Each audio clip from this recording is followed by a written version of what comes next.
सुचंद्र और कलावती का वृषभानु तथा कीर्ति के रूप में अवतरण।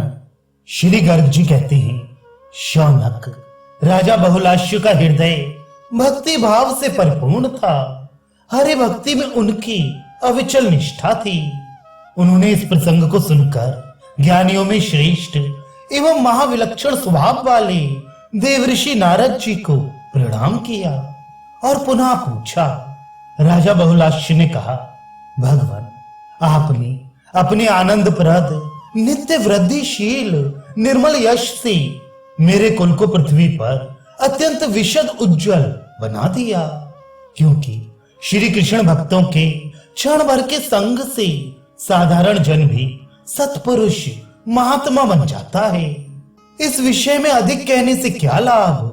देवऋषि श्री राधा के साथ भूतल पर अवतीर्ण हुए साक्षात परिपूर्णतम भगवान ने व्रज में कौन सी लीलाएं की, यह मुझे कृपा पूर्वक बताइए।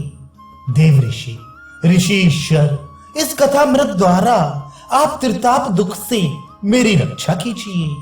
श्री नारद जी कहते हैं, राजन, वह कुल धन्य है जिसे परात पर श्री कृष्ण भक्त राजा निमि ने समस्त सद्गुणों से परिपूर्ण बना दिया है, और जिसमें तुम जैसे योग युक्त एवं भव बंधन से मुक्त पुरुष ने जन्म लिया है। तुम्हारे इस कुल के लिए कुछ भी विचित्र नहीं है।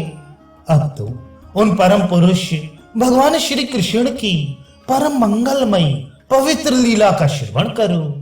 वे भगवान केवल कंस का संहार करने के लिए ही नहीं, अपितु भूतल के संत जनों की रक्षा के लिए अवतीर्ण हुए थे।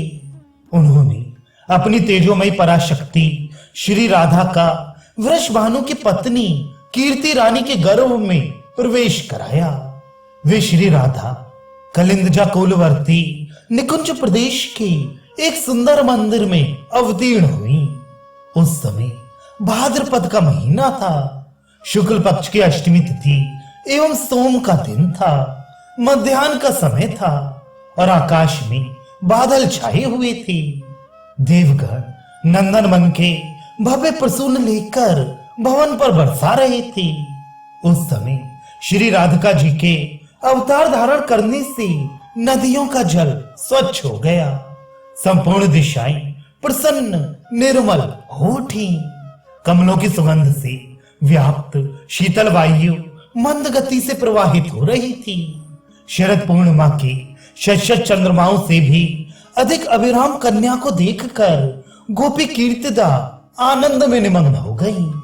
उन्होंने मंगल कृत्य कराकर पुत्री के कल्याण की कामना से आनंददायिनी 2 लाख उत्तम गौएं ब्राह्मणों को दान की, जिनका दर्शन बड़े बड़े देवताओं के लिए भी दुर्लभ है।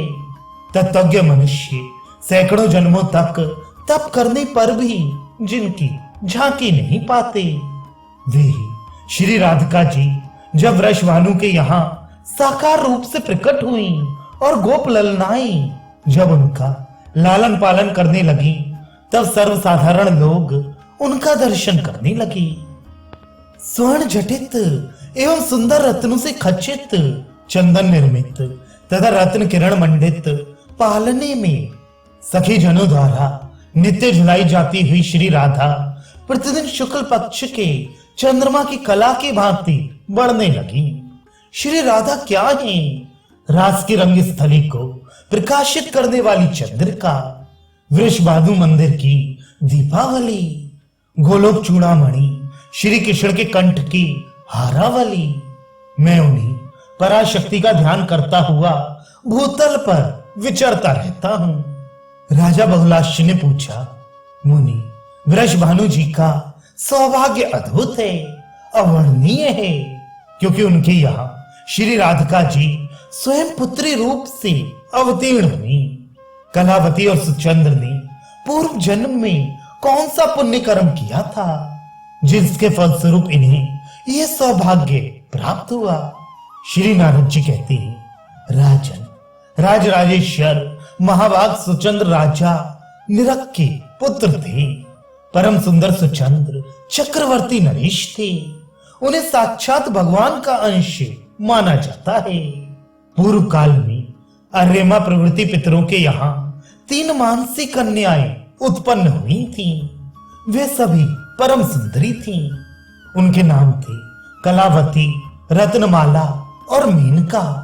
पितरों ने स्वेच्छा से ही कलावती का हाथ श्री हरि के अंशभूत बुद्धिमान सुचंद्र के हाथ में दे दिया। रत्नमाला को विदेहराज के हाथ में और मेनका को हिमालय के हाथ में अर्पित कर दिया। साथ ही विधि पूर्वक दहेज की वस्तुएं भी दी। महामती रत्नमाला से सीता जी और मेनका के गर्भ से पार्वती जी प्रकट हुई। इन दोनों देवियों की कथाएं पुराणों में प्रसिद्ध हैं। तदनंतर कलावती को साथ लेकर महाभाग सुचंद्र गोमती के तट पर नैमिष नामक वन में गए। उन्होंने ब्रह्मा जी की प्रसन्नता के लिए तपस्या आरंभ की। वह तप देवताओं के कालमान से 12 वर्षों तक चलता रहा। तदनंतर ब्रह्मा जी वहां पधारे और बोले, वर मांगो। राजा के शरीर पर दीम के चढ़ गई थी। ब्रह्मवाणी सुनकर वे दिव्य रूप धारण करके बांबी से बाहर निकले। उन्होंने सर्वप्रथम ब्रह्मा जी को प्रणाम किया और कहा, मुझे दिव्य प्राप्त पर मोक्ष प्राप्त हो। राजा की बात सुनकर साध्वी रानी कलावती का मन दुखी हो गया। अतः उन्होंने ब्रह्मा जी से कहा, पितामह, पति ही नारियों के लिए सर्वोत्कृष्ट देवता माना गया है। यदि ये मेरे पति देवता मुक्ति प्राप्त कर रहे हैं तो मेरी क्या गति होगी? इनके बिना मैं जीवित नहीं रहूंगी। यदि आप इन्हें मोक्ष देंगे तो मैं पति साहचर्य में विक्षेप पड़ने के कारण विवल हो आपको श्राप दे दूंगी। ब्रह्मा जी ने कहा, देवी, मैं तुम्हारी श्राप के भय से अवश्य डरता हूं, किंतु मेरे द्वारा दिया हुआ वर कभी विफल नहीं हो सकता। इसलिए तुम अपने प्राणपति के साथ स्वर्ग में जाओ। वहां स्वर्ग सुख भोग कर कालांतर में फिर पृथ्वी पर जन्म लोगी। द्वापर के अंत में भारतवर्ष में गंगा और यमुना के बीच तुम्हारा जन्म होगा। तुम दोनों से जब परिपूर्णतम भगवान की प्रिया साक्षात श्री राधिका जी पुत्री रूप में प्रकट होंगी, तब तुम दोनों साथ ही मुक्त हो जाओगे। श्री नारद जी कहते हैं, इस प्रकार ब्रह्मा जी के दिव्य एवं अमोघ वर से कलावती और सुचंद्र दोनों की भूतल पर उत्पत्ति हुई। वे ही कीर्ति तथा श्री वृषभानु हुए हैं। कलावती कान्यकुब्ज देश कन्नौज में राजा भलनंदन के यज्ञ कुंड से प्रकट हुई। उस दिव्य कन्या को अपने पूर्व जन्म की सारी बातें स्मरण थी। सुरभानु के घर सुचंद्र का जन्म हुआ। उस समय वे श्री वृषभानु नाम से विख्यात हुए। उन्हें भी पूर्व जन्म की स्मृति बनी रही। वे गोपों में श्रेष्ठ होने के साथ ही दूसरे कामदेव के समान परम सुंदर थे। परम बुद्धिमान नंदराज जी ने इन दोनों का विवाह संबंध जोड़ा था। उन दोनों को पूर्व जन्म की स्मृति थी ही, अतः वे एक दूसरे को चाहते भी थे और दोनों की इच्छा से ही यह संबंध हुआ। जो मनुष्य वृषभानु और कलावती के इस उपाख्यान को श्रवण करता है वह संपूर्ण पापों से छूट जाता है और अंत में भगवान श्री कृष्ण चंद्र के सायुज्य को प्राप्त कर लेता है।